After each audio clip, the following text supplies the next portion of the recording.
অনেক দিন বাদে আপনাদের সামনে চলে এলাম। কেমন আছেন আপনারা? আচ্ছা, আজকে একটা গুরুত্বপূর্ণ দিন, কিন্তু এই রাজ্যে নতুন সরকারের আজকে 2 মাস পূর্ণ হলো। চলুন একটু সেই খতিয়ানটা আমরা নিই না। এই 2 মাসে কি কি হলো, কি কি হলো না, কতটা আশা পূরণ হলো, কতটা আশা ভঙ্গ হলো। আমাদের সঙ্গে রয়েছেন আমাদের রাজনৈতিক বিশ্লেষক, সাংবাদিক, নিউজ কোম্পানির এডিটর অর্ক ভাদুরী। অর্ক, 2 মাস কমপ্লিট হলো নতুন সরকারের, কীরকম বুঝছো? মানে সব মিলিয়ে মানুষ যে একটা তুমুল আশা নিয়ে ঢেলে ভোট করেছিলেন বিজেপিকে, তাদের কতটা আশা পূরণ হলো বা কতটা আশা ভঙ্গের দিকে যাচ্ছে, কি মনে হচ্ছে তোমার? এই 2 মাসের পশ্চিমবঙ্গে যদি আমরা সবচাইতে গুরুত্বপূর্ণ কোনো ঘটনা দেখে থাকি, সেটা হচ্ছে যে তৃণমূল কংগ্রেস নামক রাজনৈতিক দলটির কার্যত অবলুপ্ত হয়ে যাওয়া, এবং বিজেপি পরিষ্কার দুটো ভাগ করে দিয়েছে যে ভালো তৃণমূল এবং খারাপ তৃণমূল। ভালো তৃণমূল কারা? যারা হচ্ছেন বিজেপির গৃহপালিত তৃণমূল, বিজেপির পোষা তৃণমূল। পশ্চিমবঙ্গ বিধানসভায় এদের নেতা হচ্ছেন ঋতব্রত বন্দ্যোপাধ্যায়, এবং তারা একটা নতুন জাতীয় কর্মসমিতি গঠন করে ফেলেছেন, যেখান থেকে তৃণমূল কংগ্রেস থেকে মমতা বন্দ্যোপাধ্যায়কে বাদ দেওয়ার মতো একটা অসামান্য কাজ তারা ঘটিয়ে ফেলেছেন। এইটা হচ্ছে বিজেপির 2 মাসের যে রাজত্বকালের প্রথম অর্জন এইটা, যে রাজ্যের সবচাইতে বড় যে বিরোধী শক্তি সংসদীয় ক্ষেত্রে, সেইটাকে বিজেপি পুরো ভেতর থেকে দখল করে নিল, মহারাষ্ট্রের মতো শিন্ডে সেনা যেমন ছিল সেই রকম। দ্বিতীয় কি দেখছি আমরা? দ্বিতীয় দেখছি যে বিজেপি এই যে 2 মাসে সবচাইতে গুরুত্ব দিয়ে যে কাজটা করছে, সেটা হচ্ছে একদিকে হকার উচ্ছেদ করা, এবং অন্যদিকে ডিম থেরাপির নামে কার্যত বাংলাদেশে যেরকম করে ইসলামিস্টরা মবতন্ত্র কায়েম করেছিলেন, এই রকম পশ্চিমবঙ্গে কায়েম করা। মানে তুমি বলছো বিজেপি যে স্লোগানটা দিয়ে শুরু করেছিল, যে ক্যাচ লাইনটা দিয়ে, যে ভয় আউট ভরসা ইন, সেটা কি কোথাও গিয়ে একটু টালমাটাল হয়ে গেল? মানে একেবারেই কার্তিক সাউয়ের কথা যদি আমরা বলি, ঝালমুড়ি বিক্রেতা, আমরা জানতাম নরেন্দ্র মোদী নাকি মাশরুম খেতে ভালোবাসেন, বুঝতেই পারেন। পশ্চিমবঙ্গের নির্বাচনের আগে দেখলাম নরেন্দ্র মোদী ঝালমুড়িও খুব এনজয় করেন, এবং তিনি পকেট থেকে 10 টাকা বের করে ঝালমুড়ি খেয়েছিলেন, এবং হাজারখানা ক্যামেরা সেই তার ঝালমুড়ি ভক্ষণের দৃশ্য তুলে রেখেছিল। এইবারে সেই যে ঝালমুড়ি খেয়ে ক্ষমতায় আসা বিজেপি ক্ষমতায় আসবার পর বলে দিল যে ট্রেনে হকারি করা যাবে না, এবং কার্তিক সাউ একজন হিন্দু, বিজেপি নাকি হিন্দুদের দল, এবং একজন সাউ একজন অবাঙালি, বিজেপি নাকি আসলে অবাঙালিদের দল, অবাঙালি বান্ধব দল। এই কার্তিক সাউয়ের মৃত্যু প্রমাণ করে দিচ্ছে বড় লোক ছিলেন না, এটাই হচ্ছে সবচাইতে বড় কথা।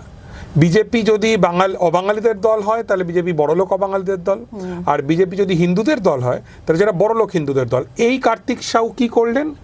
এই কার্তিক সাউ, আমি জানি না তিনি বিজেপিকে ভোট দিয়েছিলেন কিনা, জানার কোনো উপায় নেই। এই কার্তিক সাউ ট্রেনে ঝালমুড়ি বিক্রি করতে যাওয়ার মতো একটা গর্হিত অপরাধ তিনি ঘটিয়ে ফেললেন। সেই জন্য তাকে 1400 টাকা জরিমানা করা হলো। ঝালমুড়ি বিক্রির অপরাধে 1400 টাকা জরিমানা করা হলো, এবং সেই জরিমানার টাকা দিতে না পারা এবং পেটে লাথি পড়বার আশঙ্কায় তিনি আত্মহত্যা করলেন।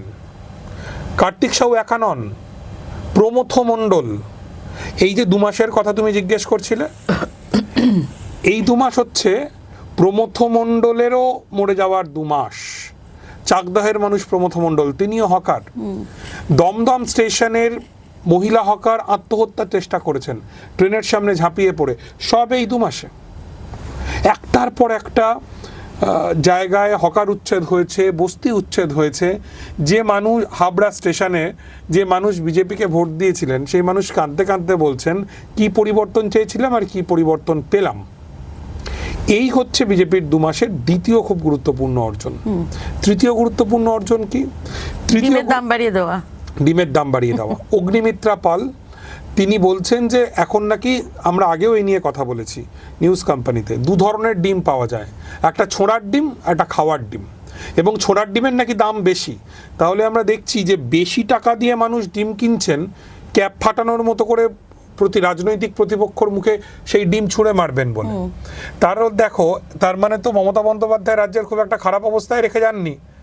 মানুষ যদি 8 টাকা 10 টাকা দিয়ে ডিম কিনে ছুঁড়তে পারেন, নষ্ট করতে পারেন, তার মানে তো রাজ্যের অবস্থা বেশ ভালো করে গিয়েছিলেন মমতা বন্দ্যোপাধ্যায়।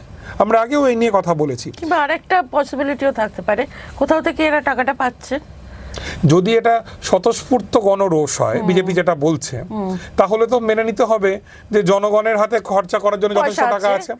আর যদি না হয় তার মানে হচ্ছে গোটা ঘটনাটা ঠিক বাংলাদেশে যেরকম করা হতো একদম তাই, একদম সেই মডেলে এখানেও করা হচ্ছে, যে লোক জড়ো করা হচ্ছে এবং রাজনৈতিক বিরোধীদের ওপর ঝাঁপিয়ে পড়া হচ্ছে।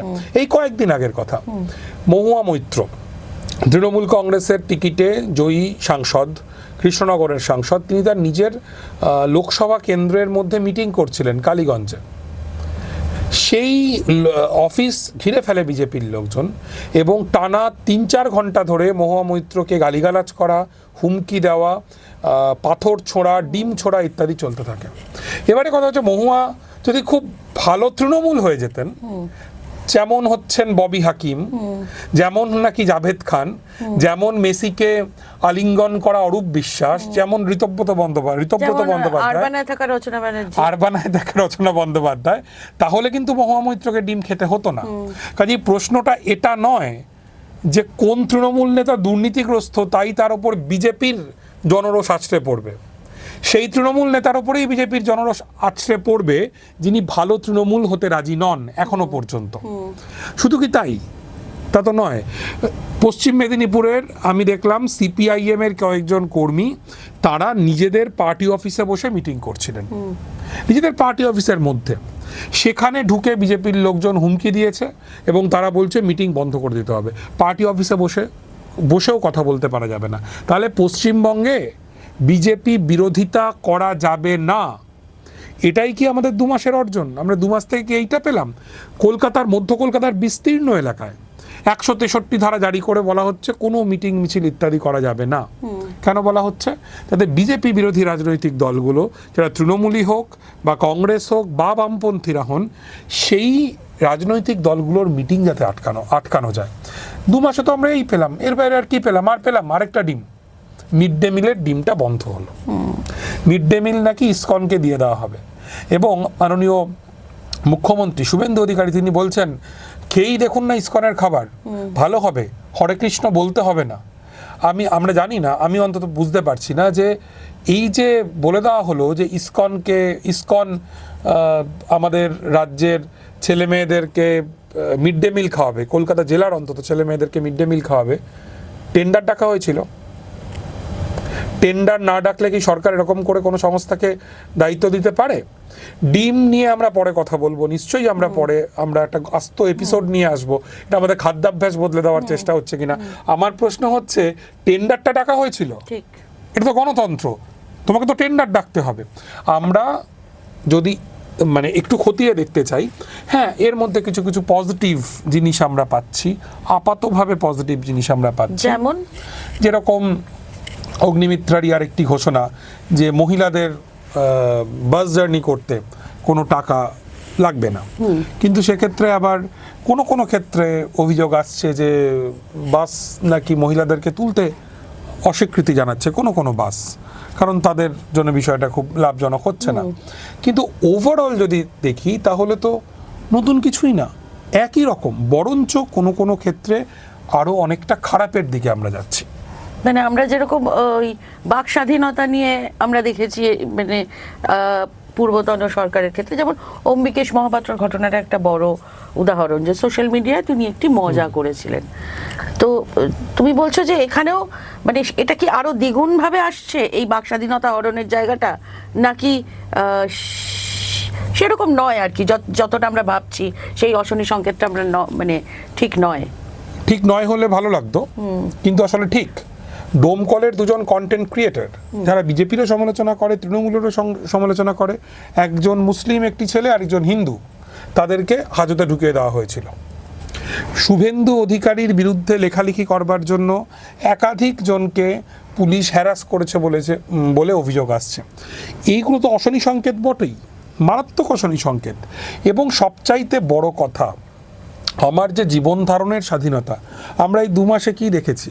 আমরা দেখেছি বহরমপুরের মতো জায়গা, ঋত্বিক ঘটকের জায়গা, বহরমপুরের মতো জায়গায় বলা হচ্ছে মেয়েরা সিগারেট খেতে পারবে না প্রকাশ্যে। সিগারেট খাওয়া খুবই খারাপ কাজ, ছেলেরা খেলেও খারাপ, ছেলেদেরও ক্ষেত্রেও খারাপ, শুধু মেয়েদের ক্ষেত্রে কেন? মেয়েরা খেলেও খারাপ। কিন্তু হঠাৎ করে বেছে বেছে মেয়েরা সিগারেট খেতে পারবে কি পারবে না, এই নীতি পুলিশি করবার অধিকার ওই লোকগুলোকে কে দিয়েছে? একজন হিন্দুর বাড়িতে গিয়ে প্রশ্ন করা হচ্ছে বাড়িতে ঠাকুর দেবতার পর্যাপ্ত পরিমাণে মূর্তি নেই কেন? দেয়ালের ধারে ঠাকুরের মূর্তি লাগানো হয়েছিল, বিজেপির লোকজন গিয়ে সেগুলো ঠুকে ঠুকে ভেঙে দিচ্ছে। এরা হিন্দু ধর্মের সম্মান রক্ষা করছে ঠাকুরের মূর্তি ভাঙছে যখন, নাকি ঠিক উল্টো কাজটা করছে? এরা হিন্দু ধর্মের ঠাকুর দেবতাদেরকে অপমান করছে। এই যে নীতি পুলিশি, মানে তুমি হিন্দু হলেও হবে না, তুমি কেমন হিন্দু হবে সেইটা ঠিক করে দেবে বিজেপির লোকজন। আবারও বাংলাদেশের কথা আসে, তুমি মুসলিম হলে হবে না, কেমন মুসলিম হবে সেটা ইসলামিস্টরা বলে দেবে। মানে তুমি মাজারপন্থী মুসলিম হলে কিন্তু হবে না, পিটিয়ে তোমার অবস্থা খারাপ করে দেওয়া হবে। ঠিক তেমনি তুমি যদি তোমার বাড়ির বাইরের দেওয়ালে ঠাকুর দেবতার মূর্তি বা ছবি লাগিয়ে রাখো, সেগুলোকে পিটিয়ে পিটিয়ে ভেঙে দেওয়া হবে। কারণ বিজেপির যে বেঁধে দেওয়া ছক, তুমি সেই ছকের মধ্যে থাকা হিন্দু নও, ওদের মনের মতো হিন্দু নও, তুমি অন্য রকমের হিন্দু। সেই কারণে তুমি আক্রান্ত হবে। আমরা গত 2 মাসে দেখলাম যে মানুষের নিজের ইচ্ছে মতো বাঁচার যে অধিকার, সেই অধিকার খর্ব করা হচ্ছে। এই যে সরকারটা এসছে, এরা প্রেমের বিরোধী সরকার, এরা বেসিক্যালি অ্যান্টি লাভ, এরা ভালোবাসার বিরুদ্ধে। সেই কারণে আমরা দেখেছি যে পুকুর পাড়ে বসে একটি ছেলে আর একটি মেয়ে গল্প করছিল, পেছন থেকে প্রশাসনের লোকজন গিয়ে বলছে এখানে বসা যাবে না, উঠে পড়তে হবে। কার সঙ্গে মিল পাচ্ছ? আমি তো তালিবানের সঙ্গে মিল পাচ্ছি, তালিবানি কালচার এগুলো। আমি জানি না, কিছুদিন পরেই, সামনের বছরে কয়েক মাস পরে প্রেমের দিন আসবে, ভ্যালেন্টাইন্স ডে, সরস্বতী পুজো আসবে, বাঙালির নিজস্ব প্রেমের দিন, ধর্ম নির্বিশেষে। একদম। আমরা কি মুম্বাইয়ের মতো দেখব? মুম্বাইতে যেরকম পার্কে ঢুকে এইসব শ্রীরাম সেনা ইত্যাদি যারা আছে তারা তাণ্ডব চালায়, বাংলাদেশে যে কাজটা করে জামাতে ইসলামী বা অন্যান্য এই ধরনের ইসলামিক শক্তি, আমরা পশ্চিমবঙ্গে সেই জিনিস দেখব? কাজেই 2 মাস হচ্ছে আসলে অনেক বড় অন্ধকারের দিকে আমরা যাব, আমাদের রাজ্য যাবে, তার যে একদম স্পষ্ট পূর্বাভাস এই 2 মাসেই পাওয়া যাচ্ছে, স্পষ্ট পূর্বাভাস। আর সরকারি যে ধরো প্রকল্পের ক্ষেত্রে বা সরকারি ডিসিশনের ক্ষেত্রে, এগুলো তো গেল পার্টিগত বা মানে সরকারি পার্টিগত যাই বলি না কেন।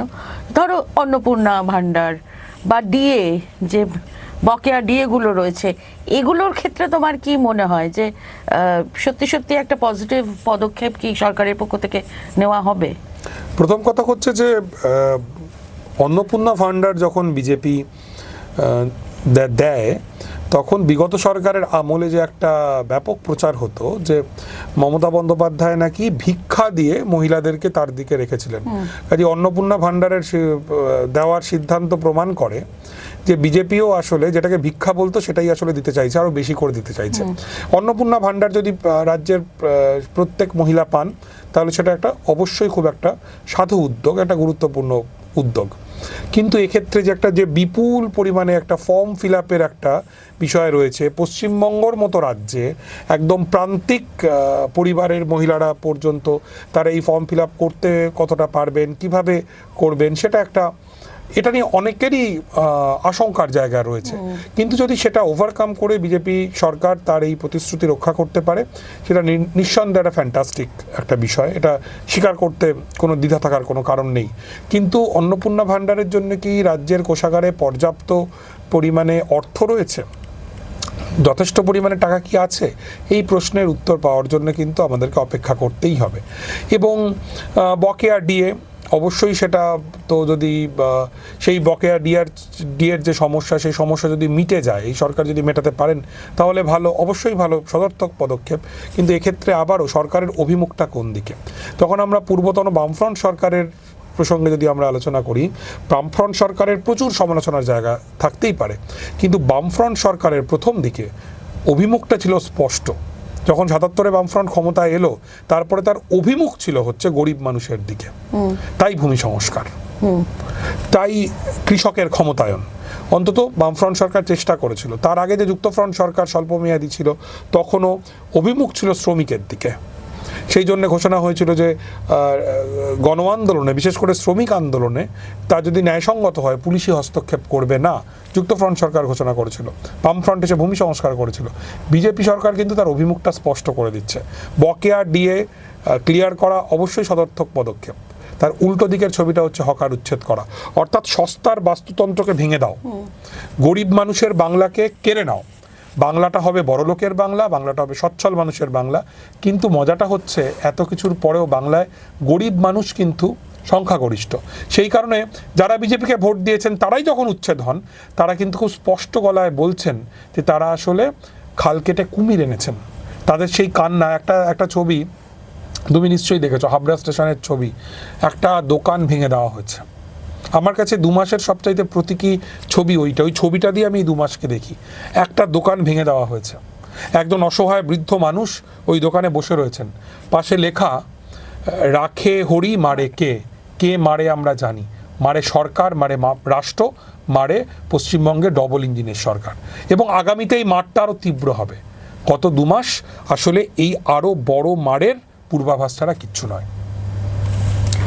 আপাতত আজকে আমরা এই অবধি আমাদের এপিসোডটা এখানেই থামিয়ে দিয়ে অর্ক, আমরা শুনলাম আমাদের আমাদের নিউজ এডিটর তার বিশ্লেষণ আমরা শুনলাম। আপনারাও ভাবুন না একটু বসে যে কতটা ঠিক বললাম আমরা, আদৌ কোথাও ভুল বললাম কি না, সংশোধন করে দিন। কিন্তু ভাবুন, ভাবতে হবেই।